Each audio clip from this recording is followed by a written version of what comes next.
प्रत्येक विद्यार्थ्याला 8 वह्या दिल्यास 1.5 क्रोश वह्या किती मुलांना वाटता येईल? तर मग आता इथं काय करायचंय, मुलं काढायचेत. मुलं उजव्या साईडनं लिहा आणि डाव्या साईडनं काय लिहायचं, वह्या लिहायच्या. आता प्रत्येक मुलाला म्हणजे काय, प्रत्येक म्हणजे एका मुलाला किती, 8 वह्या. तर आता 1.5 क्रोश म्हणजे काय, आता 1 क्रोश म्हणजे काय 12 डझन आणि अर्धा डझन म्हणजे काय अर्धा क्रोश. तर मग 1 आणि अर्धा किती होईल, 1.5 होईल. तर 1.5 म्हणजे काय 18, तर 18 डझन होईल. तर मग आता 18 डझन गुणीला याचं नगामध्ये रूपांतर करायचं म्हणजे एक वहीमध्ये, तर गुणीला काय करायचं 12. समजलं का? तर डझनचं रूपांतर नगामध्ये करायचं असेल तर गुणीला 12 करा. तर मग आता 18 गुणा 12 साठी किती, याचा तिरपा गुणाकार. बोला सगळेजण, 18 गुणीला 12 गुणीला 1/8. 8 आणि 12 कोणत्या पाड्यामध्ये, 4 4 दोन्ही 8, 4 त्रिक 12, बेक बे बे नम 18, 9 त्रिक किती 27. तर याचं उत्तर किती आलं सांगा, 27. पुढचा प्रश्न पहा. एका संख्येचा 2/5 भागा बरोबर 24 असल्यास ती संख्या कोणती? एका संख्येचा म्हणजे काय, 1 म्हणजे गुणीला 2/5 बरोबर किती 24. तर ती संख्या कोणती, म्हणजे ती म्हणजे काय x काढायचं आहे. भागेला 5 येतं काय होईल, गुणीला 5, गुणीला 2 येतं काय होईल, भागेला 2, बेक बे बे 12 24. म्हणून x बरोबर किती 12 पंच 60. तर 60 या ठिकाणी उत्तर आलेलं आहे. चला पुढचा प्रश्न बघूया. 750 लिटर क्षमतेच्या टाकीचा 4/15 भाग भरलेला आहे, अजून किती पाणी मावेल?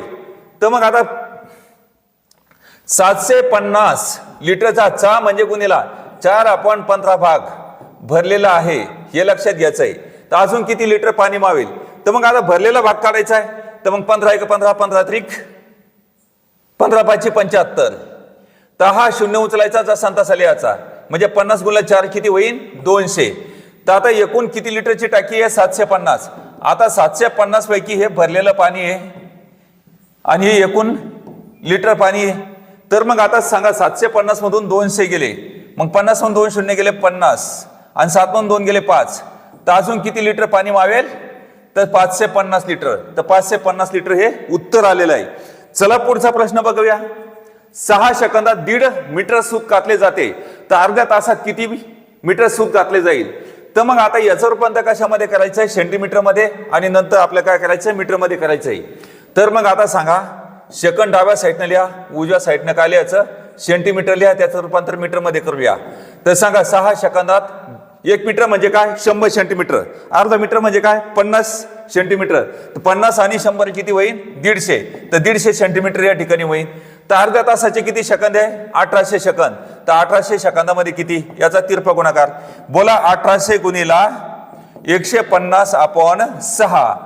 आता एका सेंटीमीटर मध्ये निघन, याला काटछाट केली, याचं काळं पांढरं केलं, एक संख्या काय निघन सेंटीमीटर. याचं रूपांतर कशामध्ये करायचं मीटर मध्ये. तर मीटर मध्ये रूपांतर करायचं असेल तर छेदस्थानी 100 घ्या. तर आता 2 शून्याला 2 शून्यानं काटायचंय. तर काटा 6 1 6 आणि 6 काटा हा शून्य लिहा. मग आता इथं सांगा हा शून्य जसा तसा लिहायचा आणि 15 त्रिक 45. तर 450 मीटर हे उत्तर आलेलं आहे. तर वेळ न घालवता पुढचा प्रश्न सुद्धा आपल्याला बघायचा आहे. हा प्रश्न व्यवस्थित अनेक भरतीच्या म्हणजे अनेक ठिकाणी विचारले गेलेला आहे, तर त्याच्यामुळे याला काळजीपूर्वक घ्यायचं आहे. 14 मजुराची आठवड्याची मजुरी 7056 रुपये असल्यास 10 मजुराची एका दिवसाची मजुरी किती? मजुरी म्हणजे काय रुपये काढायचंय. डाव्या साईडनं दिवस लिहा, त्याच्या डाव्या साईडनं मजूर, आणि मजूर म्हणजे कामगार. मग 14 मजुराची एका आठवड्याची म्हणजे काय 7 दिवसाची मजुरी किती आहे सांगा 7056. तर 10 मजुराची एका दिवसाची मजुरी किती? आता मजूर मधून दिवस काढायचे असन किंवा दिवस मधून मजूर काढायचे असेल तर वरच्या वरच्याचा गुणाकार, खालच्या खालच्याच गुणाकार. पण त्याच्यामधून रुपये काढायचे असेल तर तिरपा गुणाकार. तर अशा पद्धतीनं तिरपा गुणाकार अशा पद्धतीनं काढायचा आहे. जास्त संख्यावर कमी संख्या खाली. मग आता जास्त म्हणजे कोण 10 गुणीला 1 गुणीला 7056 आणि याला भागेला काय घ्यायचं 14 गुणीला 7. तर मग आता सांगा 14 1 14 14 पंच 70. या 5ला 14 भाग जात नाही. काय करायचं शून्य द्यायचा पुढचा अंक घ्यायचा आणि 14 चौक 56. आता पुन्हा 7 भाग तोडा 7 1 7 7 7 49 1 राहिला 7 2 14. मग आता कोणाचा गुणाकार 10 आणि 72चा. उचला हा शून्य जसा तसा लिहा आणि 72 1 72. तर किती मजुरी आहे 720. आता पुढचा प्रश्न बघा. आता या ठिकाणी आपण 15 प्रश्न आहे 3 चॅप्टरचे पाहिले, आता भूमितीचे आयताचे चॅप्टर पाहायचे. विद्यार्थी मित्रांनो, पुढचा बुधवारचा सिलेबस दिलेला आहे, तर बिलकुल या ठिकाणी या टाईपचा सिलेबस दिलेला आहे, त्याच्यामुळे तुम्ही 100 प्रश्नाच्या पेपरची तयारी करू शकता. चला या ठिकाणी 5 प्रश्न बघायचे आहे. आयताची लांबी रुंदीच्या 1.5 पट आहे, परिमिती 80 सेंटीमीटर असल्यास क्षेत्रफळ किती? तर मग आता इथं काय परिमिती दिलेली आहे आणि इथं लांबी आणि रुंदीचं मापही सुद्धा दिलेलं आहे. तर मग आता 1.5 पट म्हणजे काय? 3/2. मग आता 3/2 म्हणजे काय? 3 वाटे लांबीचे आणि 2 वाटे कोणाचे? रुंदीचे. समजलं? म्हणजे 3x आणि 2x. तर आयताची परिमिती म्हणजे काय? 2 कंसात लांबी अधिक रुंदी. आयताची परिमिती म्हणजे काय? 2 कंसात लांबी अधिक रुंदी. तर मग आता गुणिले 2 इथं काय करतो आपण? इथं भागेला 2, 2 का 42. काय झालं इथं? 80. तर मग आता याच्यामध्ये काय लांबी आणि रुंदीचं माप आलंय, ही गोष्ट आपण लक्षात घ्यायचं आहे. आता 3 इथं काय आहे? 3x आणि 2x किती होईल? 5x. तर आता गुणिला 5 इथं काय होईल? भागेला 5, कारण इथं 5 1 5 5 8 40. तर 1 वाटा किती आला? 8. तर मग आता याच्यामध्ये काय करायचं आपल्याला? क्षेत्रफळ काढायचं, म्हणजे याचं लांबी आणि रुंदीचं माप काढून घ्यायचंय. तर 1 वाटा म्हणजे काय? 3x, 3 गुणिला 8. 2x म्हणजे काय? 2 गुणिला 8. 3 8 त्रिक 24 आणि 8 दोन्ही 16. मग सांगा 16 चौक 64 4 4 6 16 दोन्ही 32 आणि 6 किती? 38. तर मग आता सांगा क्षेत्रफळ कशामध्ये मोजतात? चौरस सेंटीमीटर मध्ये. तर याचं उत्तर 384 सेंटीमीटर आलेलं आहे. तर विद्यार्थी मित्रांनो, सूत्र मांडत असताना आयताची परिमिती बरोबर, कारण परिमितीमधून क्षेत्रफळ काढायचं असेल तर काय माहिती पाहिजे? बाजू माहिती पाहिजेत. तर म्हणजे लांबी आणि रुंदी या 2 बाजू माहिती पाहिजेत. तर आपण काय केलं? आयताची परिमिती म्हणजे काय? 2 कंसात लांबी अधिक रुंदी, त्याच्यामध्ये एक बाजू आपण 8 काढून घेतली.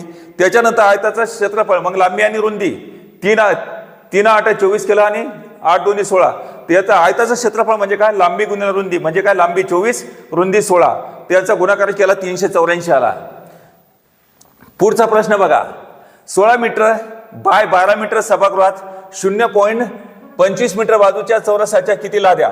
आता लाद्या काढायचं असेल तर काय म्हणतो? सभागृहाचं क्षेत्रफळ आपण फरशाचं किंवा लाद्याचं क्षेत्रफळ. लाद्या काढायच्या असेल तर सभागृहाचं क्षेत्रफळ आपण लाद्याचं क्षेत्रफळ. मग सभागृहाचं क्षेत्रफळ म्हणजे काय? लांबी गुणिले रुंदी, आणि लाद्याचं क्षेत्रफळ म्हणजेच काय?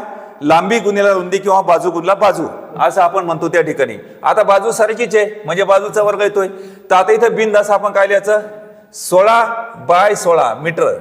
तर आता इथं काय आहे? 25/100 म्हणा, 2 अंक सोडून पॉईंट, नाही तर 1/4 मीटर म्हणा. तुम्हाला जे आवडत असेल ते. 1/4 म्हणजेच काय? 0.25. ते 1/4 गुणिला 1/4 असे म्हणू शकता. मग आता सांगा 4 चौक 16. तर मग आता तुम्हाला असं आवडत असेल तर असं करा, नाही तर मग तुम्हाला दुसऱ्या पद्धतीने सांगतोय. या पद्धतीने सुद्धा 16 गुणिला 16 हे सुद्धा मांडू शकतो. आणि इथं काय दिलंय? 25 म्हणजे 25/100 गुणिला 25/100. 2 अंक सोडून पॉईंट म्हणजे 1 2 0. आता भागेला 100 तर काय सांगतो मी? गुणिला 100 करणार. भागेला 100 तर काय करणार? तर गुणिला 100 करणार. तर मग आता इथं काय म्हणणार? 25 1 25 25 चौक 100. 25 1 25 25 चौक 100. समजलं का? तर आता हे 4 चौक 16 आहे, तर 4 चौक 16 असे या ठिकाणी बनणार. इतकं समजलं? तर मग आता इथं काय करायचं? तर थोडंसं तुम्हाला 16चा पाठ नसन तर आपण काय करायचं? 4 गुणिला 4 असे सुद्धा या ठिकाणी लिहू शकतो, नाही तर 4 चौक 16 असे मांडू शकतो. 16चा पाठ असेल तर काही प्रॉब्लेम नाही. तर आता 16 गुणिला 16 म्हणजे काय? 16चा वर्ग 256. आता इथं काय करायचं? तर गुणिला 4. तर 4 सकम 24, 24 4 हातच्याले 2. आता सांगा 25 100 100 2 किती? 102. तर आता 10 24 गुणिले 4 करा. मग सांगा 4 चौक 16 16 6 चालेल का? 4 2 8 1 9 आणि 4 10 40. त्याचं उत्तर किती आलं सांगा? ऑप्शन मध्ये थोडा प्रॉब्लेम, थांबा. कदाचित ऑप्शन अलग असू शकतं. तर विद्यार्थी मित्रांनो, इथपर्यंत आपण समजा उत्तर काढलंय. तर आता या सब ऑप्शन मध्ये आहे का नाही ते मी नंतर तुम्हाला उद्याच्या सेशन मध्ये सांगेन. ज्यावेळेस असं मी लाईव्ह येतोच, तर आपण नंतर याच्यात वेळ न घालवता, कारण तुम्हालाही सुद्धा टाइम कमी आहे. जर समजा कदाचित हे चुकलं असेल किंवा उत्तर वेगळं येत असेल तर त्याचं उत्तर तुम्ही कमेंट बॉक्समध्ये लिहा. पुढचा प्रश्न बघा. आयताची परिमिती 54 सेंटीमीटर व लांबी 15 सेंटीमीटर असल्यास क्षेत्रफळ किती? तर आता याच्यामध्ये आयताची परिमिती म्हणजेच काय, 2 कंसात लांबी अधिक रुंदी. तर आता तिकडे गुणिला 2 आहे तर काय होईल, भागेला 2 करायचं. बे कबे बे 27 54. आता ही लांबी आणि लांबी अधिक रुंदी किती आली 27. तर याच्यामधून लांबी वजा करायची किती 15. आता वास्तविक पाहता ही काय आहे, रुंदी आहे, लक्षात घ्यायचं आहे. मग 27 मधून 15 गेले किती राहिले 12. तर 12 ही का आली, रुंदी आली नाही, बरोबर आहे. लांबी एक आहे 15 आहे आणि 27 मधून 15 गेले किती राहिले 12 रुंदी. तर मग आता आयताचं क्षेत्रफळ म्हणजे काय, लांबी गुणिला रुंदी. तर म्हणजे 15 गुणिला किती 12 आणि 15 गुणिला 12 म्हणजे किती 180. 180 चौरस सेंटीमीटर हे उत्तर आलेलं आहे. चला पुढचं उत्तर बघा. 30 मीटर बाय 25 मीटर बागेत आतून 3.5 मीटर रुंदीचा रस्ता आहे, वगळून क्षेत्रफळ किती? आता जे समजा उदाहरणार्थ बाग असते ते आयताच्या ह्याच्यामध्ये असते, तर आपण ती जे समजा कंपाऊंड असो काही असो समजा रस्ता असो तर हा कशामध्ये असतो, परिमितीमध्ये असतो. हे पण आपल्या लक्षात घेणं महत्वाचं आहे. तर आपल्याला याच्यामध्ये काय करायचं, तर अशा वेळेस त्या परिमितीमध्ये असतात तर चारही बाजूने समजा 3.5 असतं तर आपण एक बाजूने पकडतो म्हणजे 2 बाजूने येतं 3. आता 3.5 अधिक 3.5 म्हणजे किती होईल सांगा, 7 होईल. 7.0 हे लक्षात घ्यायचं आहे. तर मग आयताचं क्षेत्रफळ म्हणजे काय, लांबी गुणिला रुंदी म्हणजे 30 गुणिला 25. याच्यामधून काय करायचं 7 वजा करायचे, एवढं लक्षात घ्यायचं आहे. मग आता 30 मधून 7 गेले किती राहिले 23 आणि 25 मधून 7 गेले किती राहिले 18. तर यांचा गुणाकार 18 त्रिक 54, 54 4 हातच्याले 5, 18 दोन्ही 36 आणि 36 5 किती 41. तर मग आता किती चौरस सेंटीमीटर चौरस मीटर, तर 414 चौरस मीटर हे उत्तर आलेलं आहे. पुढे बघा. आयताची लांबी 18 सेंटीमीटर व परिमिती 64 सेंटीमीटर असल्यास तर क्षेत्रफळ किती? आता परिमितीमधून आपल्याला काय करायचं आहे, इथं लांबी दिलेली 18, तर परिमितीमधून आपल्याला आणि या लांबीमधून काय काढायचं, रुंदी काढायचं म्हणजे दुसरी बाजू काढायची. तर मग आता इथं काय होईल, क्षेत्रफळ काढायचं म्हणजे काय, आयताचं क्षेत्रफळ म्हणजे काय, लांबी गुणिला रुंदी. तर मग आता इथं परिमितीचे आयताची परिमिती म्हणजे काय, 2 कंसात लांबी अधिक रुंदी गुणिला 2 येतं काय होईल, भागीला 2 बे कबे बे 32 64. तर आता हे काय आलंय, लांबी अधिक रुंदी आलंय किती 32. याच्यामधून लांबी वजा करायची. मग आता सांगा 32 मधून 18 गेले किती राहिले 14 म्हणजे 18 आणि 14 किती होतात 32. तर मग आता हे काय मिळाली, रुंदी मिळाली. तर मग आयताचं क्षेत्रफळ म्हणजे काय, लांबी गुणिला रुंदी. तर आता लांबी किती आहे 18, रुंदी किती आहे 14. मग सांगा 18 चौक 72, 72 2 40 7, 18 1 18, 18 7 किती 25.